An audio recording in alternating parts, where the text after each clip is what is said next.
Dito muna tayo sa ating unang pag-uusapan sa balitang pag-trade pa ng Los Angeles Lakers kay Rui Hachimura sa Cleveland Cavaliers. Naibalita ko na nga sa inyo mga tropa na isa nga sa mga lumabas na bagong player na target ngayon na makuha ng Lakers ay si Caris LeVert na nag-average nga sa Cavaliers last season ng 14 points, 4.1 rebounds at 5.1 assists per game kung saan magagamit nga nila ito bilang kanilang main defender na may kakayahang magtala ng malalaking puntos gamit ang kanyang shooting. Kaya sigurado nga na malaki ang maitutulong nito kina LeBron James at Anthony Davis sa kanilang opensa.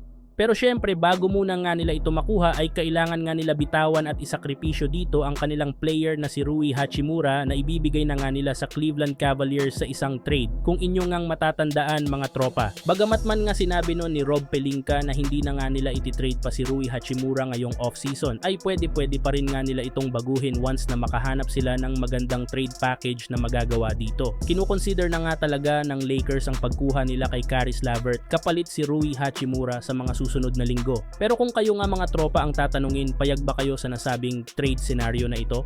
Samantala dahil nga sa lalong paglakas ng mga national team na kasali sa mga international league tulad ng FIBA at Olympics, si NBA Commissioner Adam Silver ay pinag-iisipan ang pagbabago ng mga iilang rules sa NBA at ang pagbabago din ng style ng NBA All-Star Game. Isa nga sa gustong gawin ni Adam Silver ang pagkakaroon ng laban na kung saan maglalaban ang mga kontinente. Or sa madaling sabihin imbes na Team East at Team West ay gagawin na lang na Team Europe at Team Americas. Isipin mo na lang mga tropa naglalaro sina Luka Doncic, Nikola Jokic, Victor Wembanyama at iba pang mga star para sa Team Europe.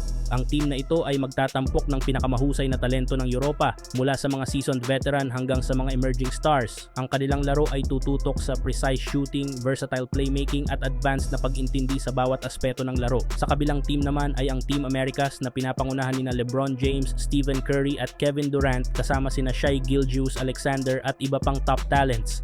Ang team na ito ay maghahatid ng unmatched athleticism at explosive offense na may mabilis na pacing at matinding defensive skills. Ang laban na ito ay tiyak na magiging kapanapanabik na nag-aalok ng matinding kompetisyon sa pagitan ng disiplina ng Team Europe at ang high energy ng Team Americas. Ang event na ito siguradong hindi papalampasin na kaganapan para sa mga basketball fans sa buong mundo.